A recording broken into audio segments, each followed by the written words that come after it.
তৃণমূল জমানার প্রথম ইনিংসে শিক্ষায় সরকারি হস্তক্ষেপের অভিযোগ ছিল আকছাড়। দ্বিতীয় ইনিংসে শিক্ষামন্ত্রী বিধানসভায় দাঁড়িয়ে বুঝিয়ে দিলেন হস্তক্ষেপ চলবে।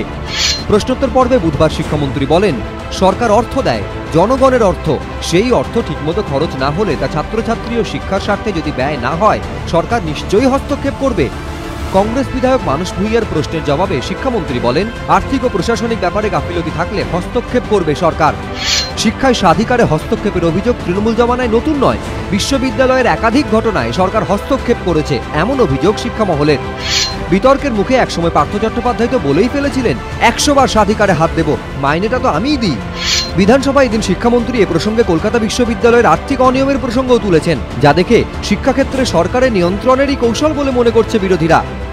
সরকার অর্থ দেয় বিশ্ববিদ্যালয়গুলো, অতএব সরকারকে দেখতে হবে সঠিকভাবে পরিচালনা এবং শিক্ষার বিস্তারে রেসপন্সিবিলিটি যাদের উপর রয়েছে তারা সঠিকভাবে কাজ করছেন কিনা, অর্থাৎ নিয়ন্ত্রণের কথাটা প্রায় বলেই ফেললেন।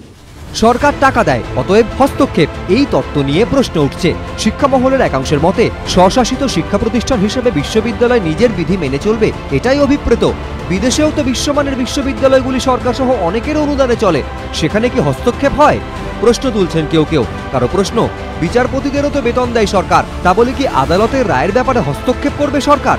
শিক্ষামন্ত্রী এদিন অবশ্য জানিয়েছেন, একাডেমিক নয়, প্রশাসনিক এবং আর্থিক বিষয়ে এই বেনিয়ম হলে হস্তক্ষেপ করবে সরকার। কৃষ্ণেন্দু অধিকারী, এবিপি আনন্দ, কলকাতা।